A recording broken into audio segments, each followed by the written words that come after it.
Operation సింధూర్తో ఉగ్రవాదులను భారత్ సైన్యం చావుదెబ్బ కొట్టిందన్నారు ప్రధాని మోదీ. పహల్గాం ఉగ్రదాడికి సరైన ప్రతీకారం తీర్చుకున్నామని చెప్పారు.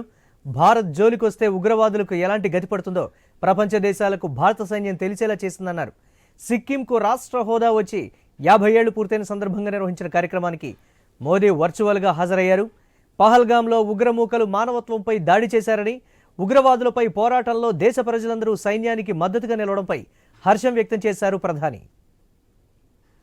ఇక భారత్లో ఉన్న రాష్ట్రాల్లో సిక్కింకు చాలా ప్రత్యేకతలున్నాయన్నారు మోదీ. సిక్కింలో ఉన్న వాతావరణం సాహస క్రీడలకు హబ్గా మారేందుకు అవకాశాలున్నాయన్నారు. సిక్కింలో ఆర్గానిక్ ఎగుమతులు పెరగడం పెద్ద విజయమని, మిగిలిన ఈశాన్య రాష్ట్రాలు ఇదే బాటలో నడవాలని కోరారు.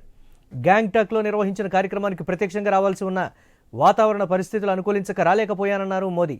పశ్చిమ బెంగాల్లోని బగ్డోగ్రా నుంచి వర్చువల్ విధానంలో ఆయన ప్రసంగించారు.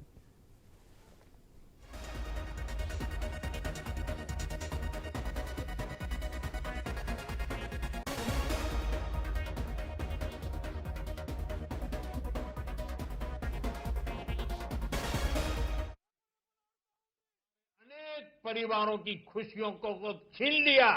उन्होंने हम भारतीयों को बांटने की भी साजिश रची।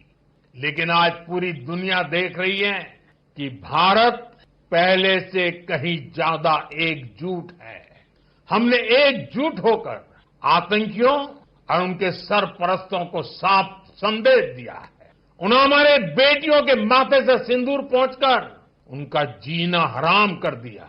हमने आतंकियों को ऑपरेशन सिंदूर से करारा जवाब दिया है। आतंकियों ने हमारे अनेक परिवारों की खुशियों को